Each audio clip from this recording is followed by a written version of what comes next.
Buenos días, Catedral Ven a Jesús. Bienvenido a una maravillosa mañana de domingo, en donde el Señor una vez más va a derramar de su amor, su misericordia, su gracia sobre nosotros y nos va a hablar con palabras de amor.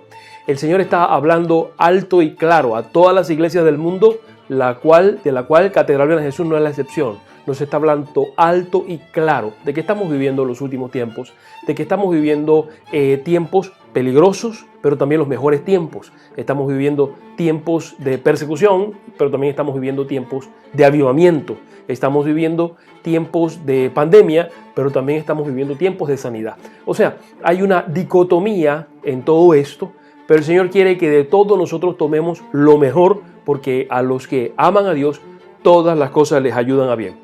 Bienvenido. Vamos a empezar, como siempre empezamos, con una oración. Padre, bendecimos tu nombre, te damos gracias por la nueva oportunidad que tú nos das de entrar por cada uno de los hogares a través de los medios sociales para predicar tu palabra, para exaltar tu nombre, para declarar que Jesucristo es Rey, para declarar que no hay otro nombre dado a los hombres por el cual podamos ser salvos. Gracias, mi Rey, por esta oportunidad espectacular que tú nos das para poder proclamar tu nombre y llevar tu mensaje hasta lo último de la tierra. Te bendecimos, Señor, en el nombre de Jesús. Amén. Nuevamente, mi hermano, bienvenido. Bienvenido. Trae a tus vecinos, trae a tu familia. Siéntalos en tu sala, alrededor del computador, el televisor, el celular. Cualquiera que sea el aparato tecnológico que ahora mismo tienes para escuchar la palabra, que sea escuchada hasta lo último de la tierra. Porque el Señor tiene hoy una palabra tremenda, tremenda. Así como te había pedido que leyeras todo el libro de Joel, que no es muy largo, son 3 capítulos nada más, hoy vamos a tratar lo poderoso que el Señor tiene para con nosotros a través de la palabra que Dios le dio al profeta Joel. Pero antes vamos a adorar al Señor. ¿Qué tal si me acompañas en esta poderosa adoración de parte de nuestros ministerios de adoración, Shekinah y Asaf? Gózate en el Señor y alabemos juntos y conectémonos con el Espíritu de Dios. Señor, queremos cantarte con todo nuestro corazón.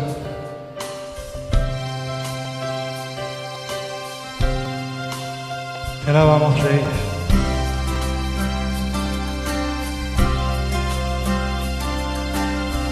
Sí.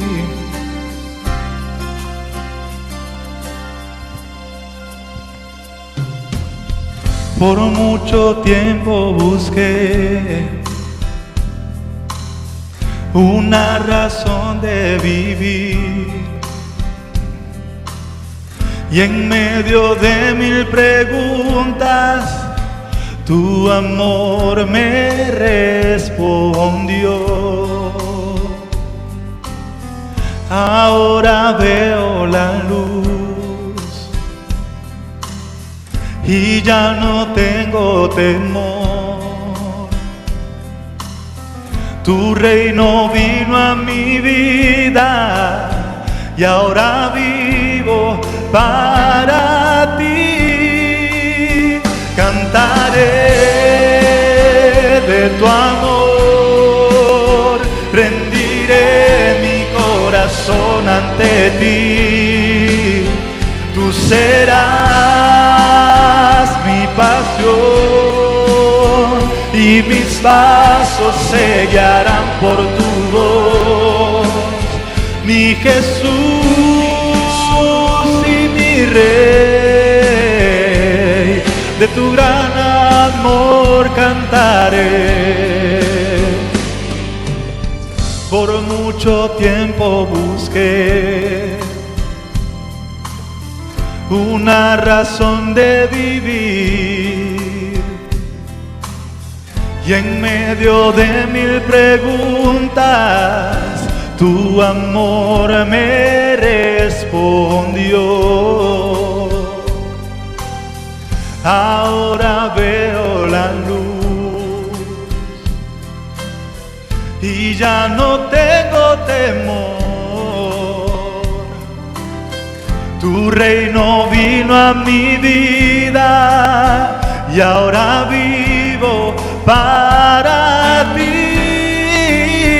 Cantaré de tu amor, rendiré mi corazón corazón ante ti. Tú serás mi pasión y mis pasos se guiarán por tu voz. Mi Jesús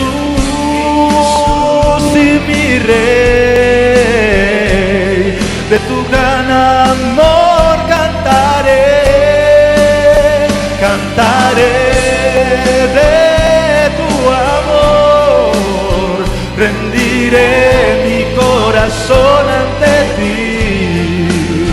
Tú serás mi pasión y mis pasos se guiarán por tu voz. Mi Jesús y mi Rey, de tu gran amor cantaré, cantaré.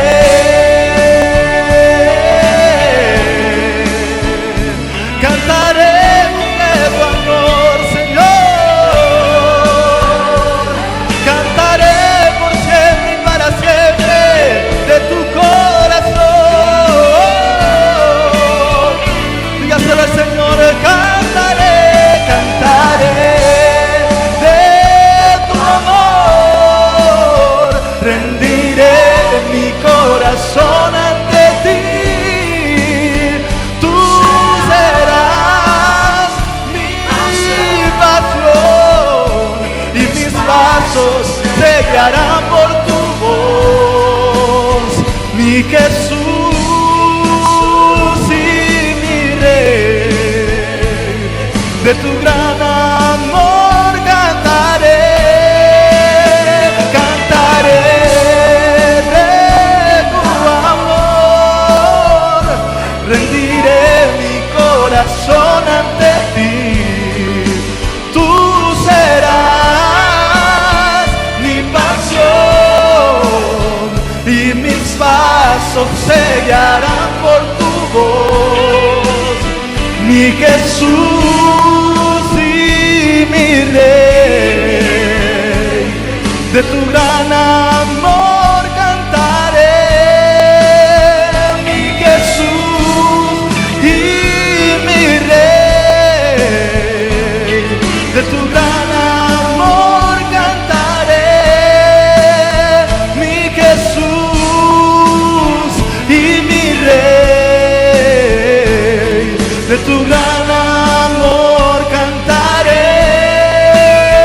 Mi Señor,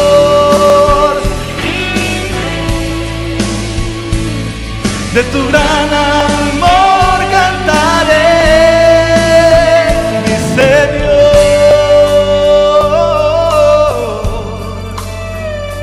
cantaremos de tu amor, Señor. Cantaremos de tu amor.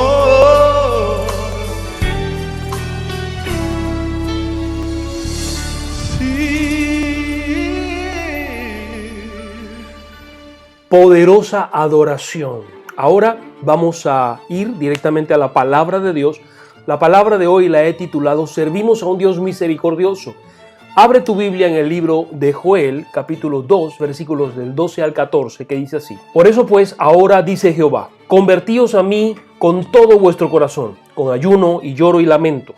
Rasgad vuestro corazón y no vuestros vestidos, y convertíos a Jehová vuestro Dios, porque misericordioso es y clemente, tardo para la ira y grande en misericordia, que se duele del castigo. ¿Quién sabe si volverá y se arrepentirá y dejará bendición tras él? Esto es ofrenda y libación para Jehová nuestro Dios. Siempre que voy a predicar, dedico un tiempo en oración para preguntarle al Señor de qué quieres que predique. Y en esta ocasión el Señor no me dio un versículo específico o un pasaje en específico, sino que me dijo, Joel, el libro de Joel. Es un libro que no es muy famoso, no es muy popular. Lo hemos leído esporádicamente porque hay algunas referencias de ese libro en el Nuevo Testamento, pero no es tan popular como los libros de Daniel, el libro de Isaías, los Evangelios, por ejemplo, en el Nuevo Testamento. El libro de Joel es considerado uno de los libros escritos por un profeta menor. Sin embargo, no porque sea un profeta menor según el canon de la Biblia, es un profeta que carezca de revelación o una importancia para nuestros tiempos. De hecho, me tuve que leer todo el libro de Joel para saber específicamente de qué el Señor quería que yo hablase en este día. Y realmente fue sorprendente. Por eso les pedí que leyeran el libro de Joel, que son 3 capítulos nada más. Les pedí que lo leyeran para que entráramos un poco en contexto previo, antes de la prédica, para que ustedes pudieran conocer de qué el Señor quería hablar hoy. Y si leyeron el libro de Joel, se van a dar cuenta de que en el libro de Joel, todo el libro trata acerca de 2 tópicos, uno importante o uno que ocupa todo el libro, que es el día de Jehová, el día de Jehová. Así dice la palabra en el libro de Joel. Joel 1:15 dice: ay del día, porque cercano está el día de Jehová, y vendrá como destrucción por el Todopoderoso. Joel 2, del 1 al 2 dice: tocad trompeta en Sión, y dad alarma en mi santo monte. Tiemblen todos los moradores de la tierra, porque viene el día de Jehová, porque está cercano, día de tinieblas y de oscuridad, día de nube y de sombra. Como sobre los montes se extiende el alba, así vendrá un pueblo grande y fuerte. Semejante a él no lo hubo jamás, ni después de él lo habrá en años de muchas generaciones. El término el día de Jehová se trata no específicamente de un día, es un término profético utilizado por muchos de los profetas, o quizás todos los profetas del Antiguo Testamento, y el término el día de Jehová es un término paralelo al término que nosotros utilizamos en el Nuevo Testamento, que llamamos la tribulación. El día de Jehová se refiere a un periodo de 7 años, la última semana profética del libro de Daniel, en donde Daniel habla acerca de las 70 semanas. ¿Se acuerdan de esa prédica? Si no se acuerdan, o si quieren refrescar un poquito más los conocimientos bíblicos, pueden consultar la prédica Las 70 semanas de Daniel, que está en nuestro canal de YouTube y que les voy a colocar aquí la referencia para que la puedan buscar. En las 70 semanas de Daniel habla acerca del cumplimiento de 70 semanas que van a ser cumplidas para el pueblo de Israel y para con la santa ciudad, de las cuales ya se cumplieron 69 semanas de años. Y hace falta el cumplimiento de la última semana, la cual llamamos nosotros la tribulación, y que está dividida en 2 partes, y la segunda parte de ello, de 3 años y medio, se llama la gran tribulación. A esto se refiere el Señor cuando habla del día de Jehová, el día grande y espantoso, el día en donde el Señor va a hacer juicio sobre la tierra, donde va a castigar la tierra por causa del pecado.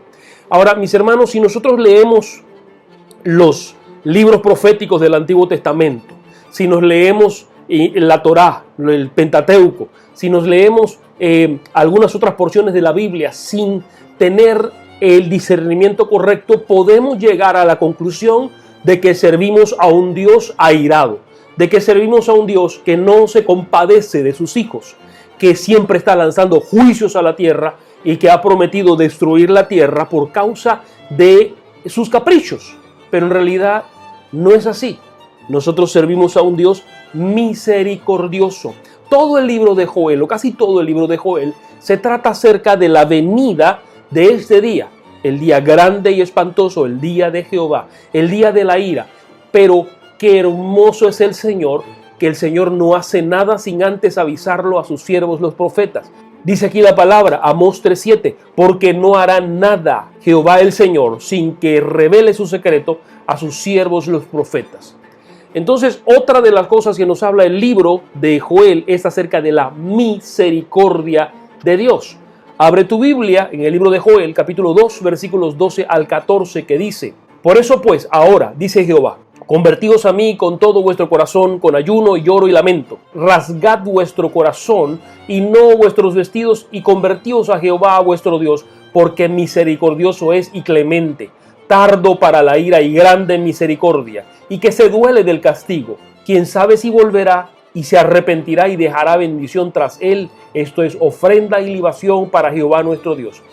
Ciertamente el foco primordial del libro de Joel es la llegada de este día terrible. Sin embargo, Dios nos anuncia de antemano la llegada de este día terrible, no para que pasemos por este día, sino para que nos alejemos de ese día de la ira, para que no estemos allí en ese momento. Dios no hará nada sin antes avisarlo a sus hijos. Y Dios lo que está haciendo en el libro de Joel también es anunciar su gran misericordia, porque misericordioso es, compasivo es. A pesar de que el Señor ha anunciado este día, el Señor está anunciando también que previo a este día el Señor tendrá misericordia. E incluso en el momento de la ira, el Señor también tendrá misericordia. ¿Qué es misericordia? Misericordia es aspecto compasivo del amor hacia el ser que está en desgracia o que por su condición espiritual no merece ningún favor. La misericordia y la gracia son actitudes y disposiciones muy semejantes en Dios, mientras que la primera trata al hombre como un ser miserable, la segunda lo toma como culpable. En la Biblia se destaca la misericordia de Dios como una disposición suya que beneficia al hombre pecador. Y aquí quiero hacer una distinción muy clara en la misericordia del hombre y la misericordia de Dios, porque hay una diferencia abismal entre las dos. La misericordia del hombre está parcializada. La misericordia del hombre es carnal y muchas veces diabólica. ¿A qué me refiero con esto? Por ejemplo, la misericordia de los emperadores romanos. ¿Cuál era su misericordia? Su misericordia era, si el dedo pulgar apunta hacia abajo, no hay misericordia. El que está tirado en el piso merece la muerte. Pero si el dedo está hacia arriba, hay misericordia. El que está tirado en el piso no va a merecer la muerte. Hubo misericordia. Para ellos, ese era practicar misericordia. Lo mismo hacían los soldados nazis, que ordenaban a los cautivos judíos, los ordenaban en una fila, los colocaban en diferentes filas y escogían al azar. Y a esos les disparaban, a los otros dejaban con vida. Esa era la forma como ellos practicaban misericordia. O la misericordia que se practicó cuando Poncio Pilato tenía a dos reos delante del pueblo y les dijo, bueno, si ustedes quieren, aquí les ofrezco, estamos de fiesta, aquí les ofrezco uno para que sea crucificado y el otro para que sea liberado. Este es Barrabás, que es culpable de un montón de cosas, y este es Jesús, que no ha sido culpado, no ha sido encontrado culpable de nada. Entonces el pueblo decidió, liberen a Barrabás, liberen a Barrabás. ¿Cuál era la misericordia? ¿Cuál era el ofrecimiento de Pilatos? Era uno de los dos y el pueblo escogió a Barrabás. La misericordia del hombre no siempre es igual que la misericordia de Dios, porque la misericordia de Dios no tiene que ver con de dónde viene, de la raza, cuánto tiene en el banco, cuánto tiene en el bolsillo, si es una persona que parece amigable o no parece amigable. De hecho, la misericordia de Dios está extendida a todos los seres humanos. Y la misericordia de Dios está extendida hasta el pecador más grande. La misericordia del hombre es una misericordia que hace acepción de personas, de acuerdo a la apariencia de la persona, de acuerdo a la raza de la persona, a la nacionalidad de la persona, o si tiene o no tiene algo en el bolsillo. Los hombres hacen diferencia entre una persona y otra.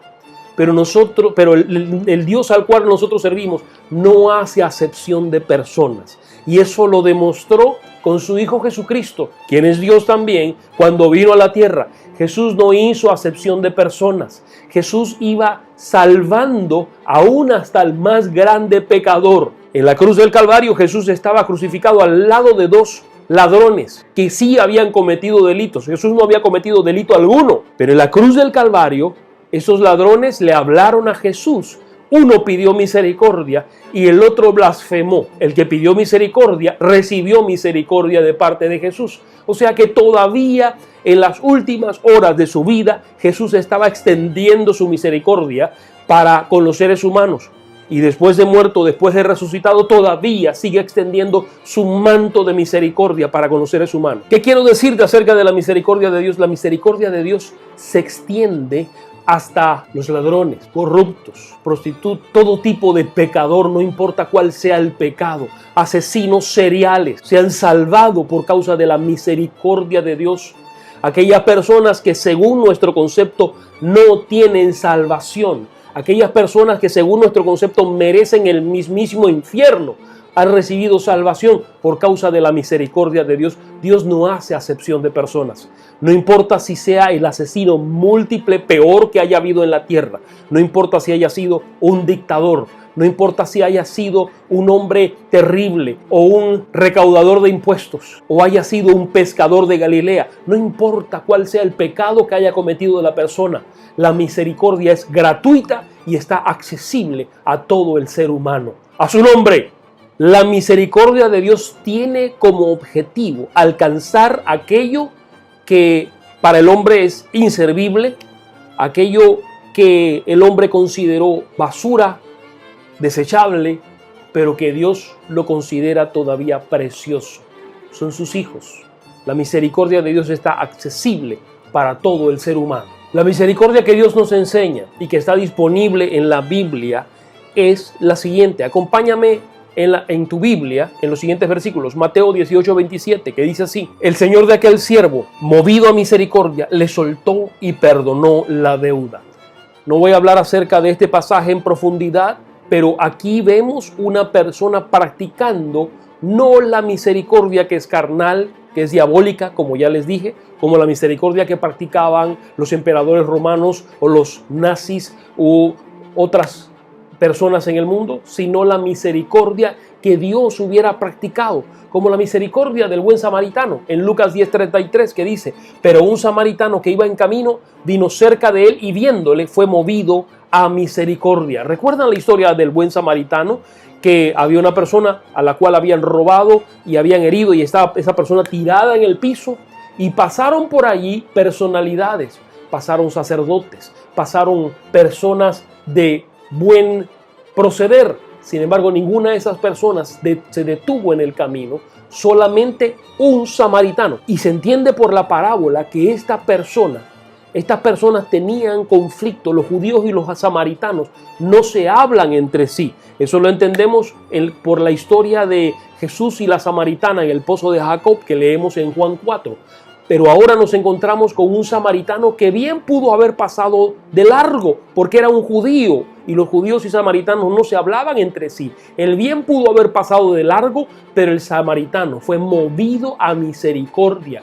Tomó a aquel hombre que estaba herido, le sanó sus heridas, lo llevó a un lugar en donde lo pudieran curar, y luego dijo al señor que era el dueño del lugar, le dijo: cuídalo y aquí te dejo algo. Y si esa persona consume más o te debe algo, yo te lo pagaré en mi regreso. Esto es misericordia. Misericordia es no tener acepción de personas. La misericordia es muy diferente a la religión. Cuando Jesús vino a esta tierra, lo que se encontró fue a un montón de religiosos, a un montón de sectas o denominaciones religiosas que todavía existen, y no solamente existen en el judaísmo, también existen en el cristianismo. Jesús se encontró con los fariseos, que eran extremadamente legalistas, y Jesús los acusó y les dijo: ustedes aman imponer pesadas cargas en los demás y ustedes ni con un dedo la quieren mover. Se encontró con los saduceos, que eran bastante similares a los fariseos, solo que tenían una doctrina diferente con referente a la resurrección de los muertos y otras cosas. Se encontró con los esenios. Se encontró Jesús con un grupo de judíos, con el pueblo judío bastante polarizado en religiones, en denominaciones. Y en realidad Jesús no vino a salvar por una denominación. Jesús vino a buscar y salvar lo que se había perdido. ¿Qué era lo que provocaba las religiones? Que dejaran al pecador por fuera. Y Jesús dijo: yo no vine a buscar a sanos, yo vine a buscar a los enfermos. Yo vine a buscar y salvar a los que se habían perdido. Y a esos fue los que vino Jesús. Jesús vino a buscar a las prostitutas. Jesús vino a buscar a los recaudadores de impuestos. Jesús vino a buscar a todos aquellos que la sociedad consideraba inservibles, insalvables, que eran merecedores del infierno, que no requerían más nada sino que terminar su vida e irse para el fuego eterno. El Señor dijo: a eso fue lo que yo vine a salvar, por eso fue lo que yo morí, por eso fue que yo pagué con mi sangre en la cruz del Calvario. Así que, mi hermano, no seamos como los fariseos, no seamos como los saduceos, que hacemos acepción de personas. No, mi hermano, la religión mata, pero el Espíritu vivifica. Y es el Espíritu que nos está llevando a buscar y salvar a las personas, no por su raza o por cuánto puede tener en el bolsillo o por su apariencia o por cómo viste o por cuál es su preferencia de algún tipo. El Señor nos está llamando a buscar a todos los perdidos. Así que mi hermano, ahora que todo esto acabe, porque en algún momento se acabará este tema de la pandemia, vayamos y busquemos al perdido. Salgamos a las calles, mostremos misericordia al perdido, al que no tiene la misma apariencia que nosotros, al que no habla de la misma forma que hablamos nosotros, al que no tiene las mismas costumbres que nosotros. Vayamos, porque en el mundo afuera hay una necesidad terrible de Dios. La gente está necesitando esperanza. Muy poco se habla, pero en esta pandemia los índices de suicidio han aumentado drásticamente, porque la gente al no tener esperanza y al no tener una persona que les comparta la esperanza que se llama Jesucristo, muchos han procedido con la peor solución de todas, el suicidio. Y mis hermanos, nosotros tenemos la palabra de vida, nosotros tenemos a Jesucristo que es vida, nosotros tenemos la esperanza, nosotros conocemos quién es el dador de la vida, quién es el que nos da esperanza, quién es el que nos renueva las fuerzas cuando estamos caídos, quién es el que nos permite levantar alas como las águilas, correr y no cansarnos, caminar y no fatigarnos.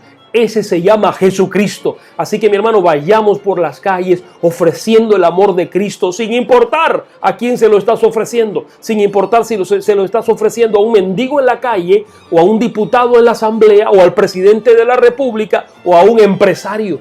Todos necesitan de la misericordia de Dios, todos necesitan del perdón de Dios. Así que, mi hermano, quitémonos el miedo. No solamente es necesario que tú le hables a aquellas personas que hablan como tú, visten como tú, tienen tu propia apariencia o tienen tus propias costumbres.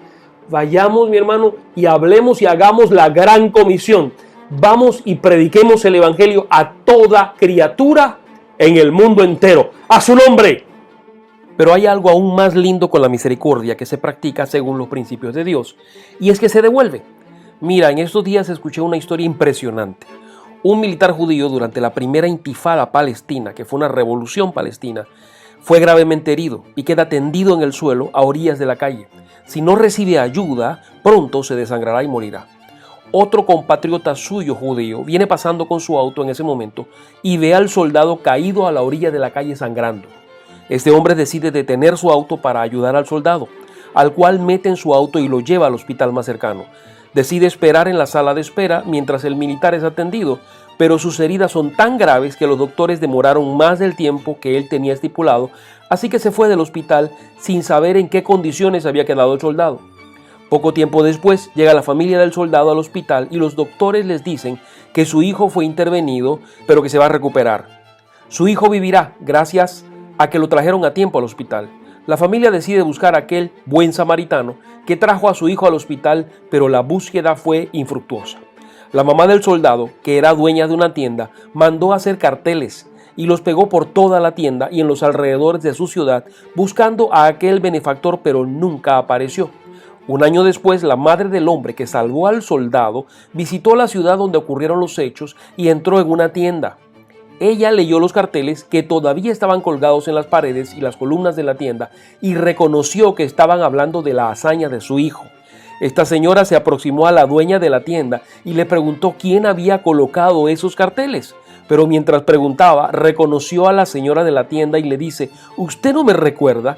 ¿No sabe quién soy yo? Y la señora le responde: no, realmente no recuerdo quién es usted, pero en cuanto al cartel, yo lo mandé a poner. Mi hijo casi muere, pero una buena persona anónima lo salvó de la muerte al llevarlo a tiempo al hospital y lo andamos buscando para agradecerle. La otra señora le dice: yo soy la madre de ese muchacho que le salvó la vida a aquel soldado que es su hijo. Déjeme contarle cómo la conozco. Hace muchos años, cuando era más joven, entré a una tienda llorando y con intenciones de hacer lo que fuese para abortar al hijo que tenía en el vientre. Su esposo y usted me vieron y me ayudaron y me dieron consejería y me asesoraron en cómo hacer una planificación financiera y luego decidí dar a luz a mi hijo. Ese hijo que nació fue el que ayudó a su hijo a sobrevivir. El niño que ustedes me ayudaron a no abortarlo fue aquel que le salvó la vida a su hijo. Impresionante. Por eso dice la palabra en Mateo 7:12, así que todas las cosas que queráis que los hombres hagan con vosotros, así también haced vosotros con ellos, porque esto es la ley y los profetas. Pero qué hermoso es Dios, que en medio del anuncio de la ira, que en medio del anuncio de destrucción total en esta tierra, el Señor nos ofrece su misericordia. Pero aparte de misericordia, dentro de la misericordia hay otros ingredientes de los cuales te quiero hablar hoy, dentro del libro de Joel, y el primero de los cuales te quiero hablar es el perdón. Joel 2, del 15 al 19 dice: tocad trompeta en Sión, proclamad ayuno, convocad asamblea, reunid al pueblo, santificad la reunión, juntad a los ancianos, congregad a los niños y a los que maman. Salga de su cámara el novio y de su tálamo la novia. Entre la entrada y el altar lloren los sacerdotes, ministros de Jehová, y digan: perdona, oh Jehová, a tu pueblo, y no entregues al oprobio tu heredad, para que las naciones se enseñoren de ella. ¿Por qué han de decir entre los pueblos: ¿dónde está tu Dios? Y Jehová, solícito por su tierra, perdonará a su pueblo. Responderá Jehová y dirá a su pueblo: he aquí yo os envío pan, mosto y aceite, y seréis saciados de ellos, y nunca más os pondré en oprobio entre las naciones. Una de las cosas que habla el libro de Joel es acerca del perdón. El perdón que el Señor nos ofrece. El Señor nos está diciendo: clamen a mí. El Señor nos está diciendo: salga de su tálamo el novio, la novia, los sacerdotes, clamen. Y dice la palabra que Jehová, solícito por su tierra, solícito por sus hijos, perdonará nuestros pecados. Y no solamente nos perdonará, sino que nos saciará de todo bien. Esto es una cosa que viene con el perdón de pecados. Cuando una persona realmente se arrepiente, cuando una persona realmente quiere que sus pecados sean borrados, la única forma es obtener la misericordia y el perdón de Dios. Y cuando esa persona recibe la misericordia y el perdón de Dios, nuevos días vienen para con esa persona. Vienen tiempos de abundancia espiritual y también, ¿por qué no?, abundancia material. En estos tiempos de pandemia, nosotros podemos decir: Ebenezer, hasta aquí nos ayudó Jehová, porque Dios ha sido bueno. Dios ha sido solícito para con sus hijos. Y ahora que estamos saliendo de la pandemia, y lo declaro así mismo, que estamos saliendo, Panamá está saliendo de la pandemia, ahora, mi hermano, que se prepare el pueblo, que se prepare el enemigo, porque ahora le vamos a arrebatar con muchas más ganas, porque el enemigo vino con ganas de destruirnos. El enemigo vino pensando que cerrando las iglesias iban a parar, que las iglesias se iban a destruir, y las iglesias no se pararon, las iglesias se multiplicaron, las iglesias crecieron, la palabra fue llevada hasta lo último de la tierra. Se utilizaron diferentes métodos para predicar el evangelio, mayoritariamente a través de las redes sociales y de los aparatos tecnológicos, pero la palabra no se cayó, porque la palabra no está presa.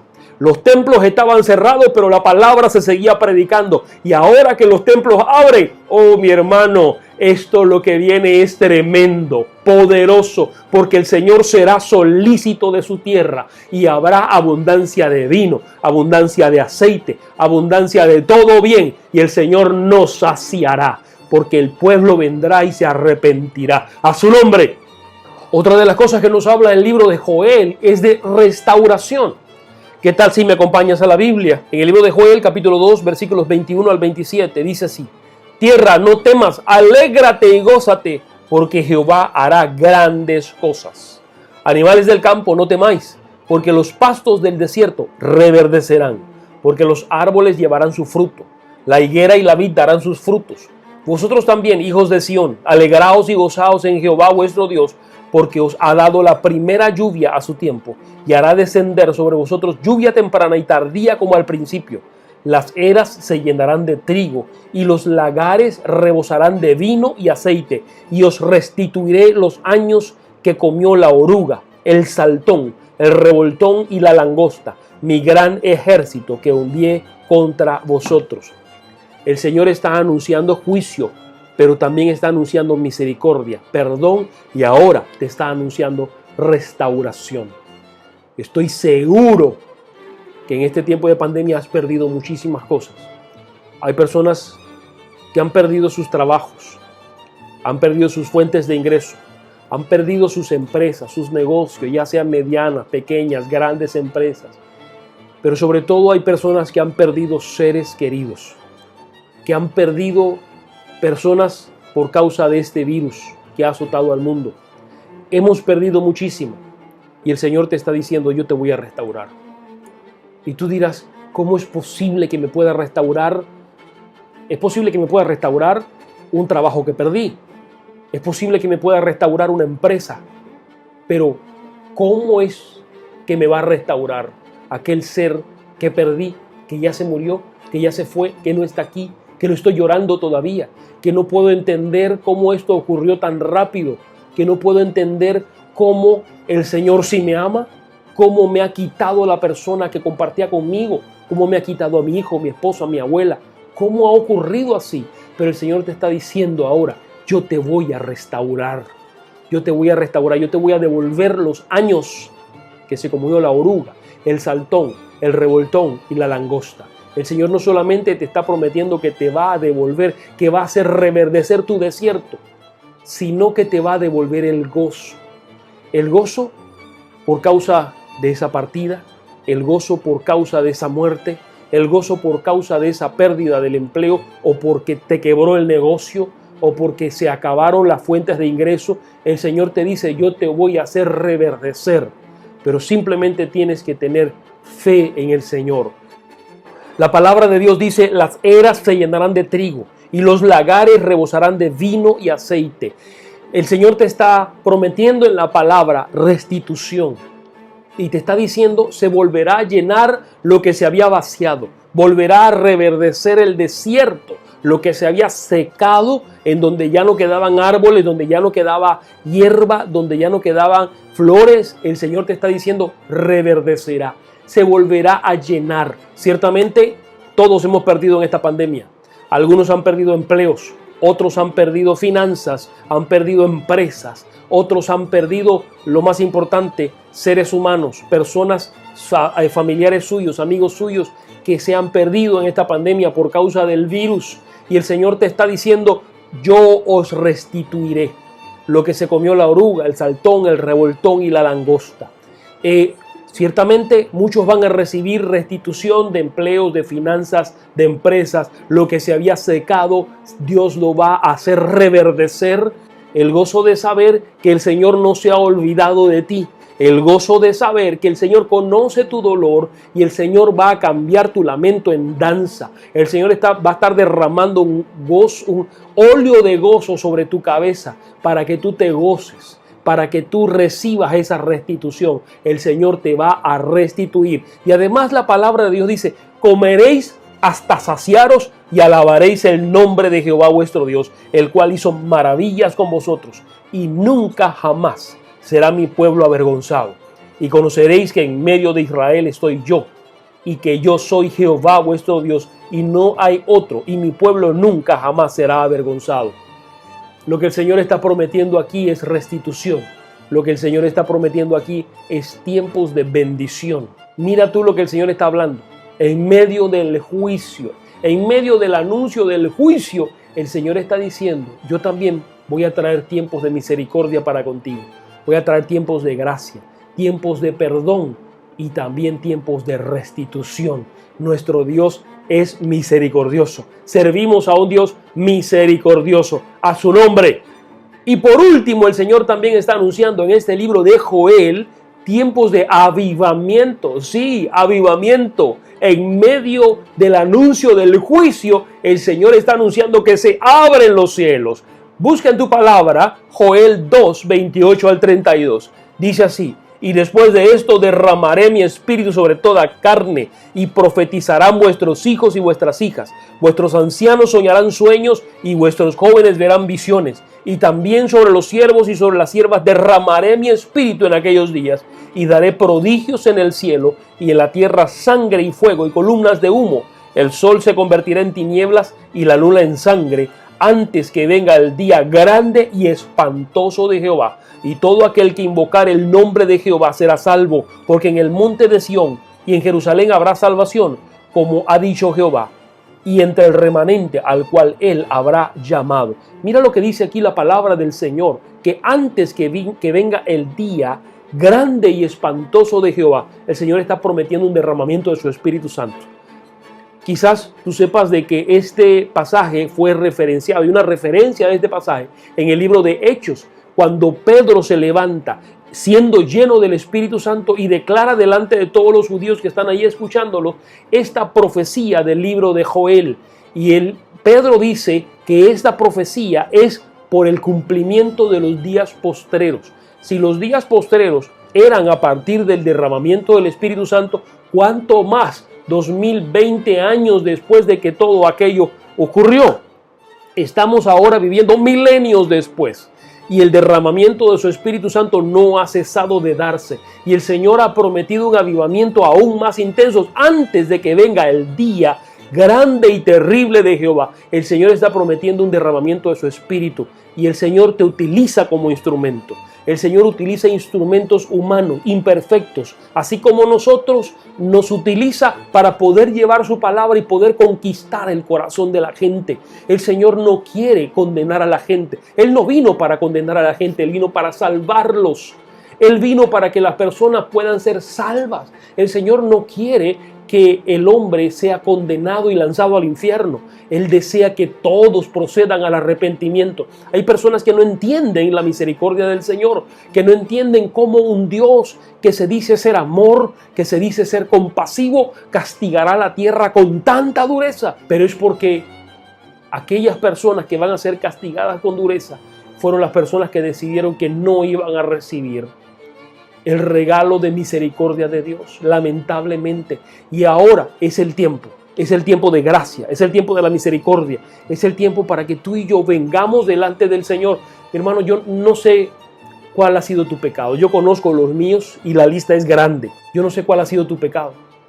Yo no sé si tu pecado es tan rojo que tú pienses, esto no lo borra ni la sangre de Cristo. Quiero decirte, mi hermano, que te equivocas. La sangre de Cristo puede borrar cualquier cantidad de pecados. Y eso lo hemos visto a lo largo de la historia. Dictadores, hombres terribles, asesinos múltiples han venido a los pies de Cristo y han obtenido misericordia y perdón.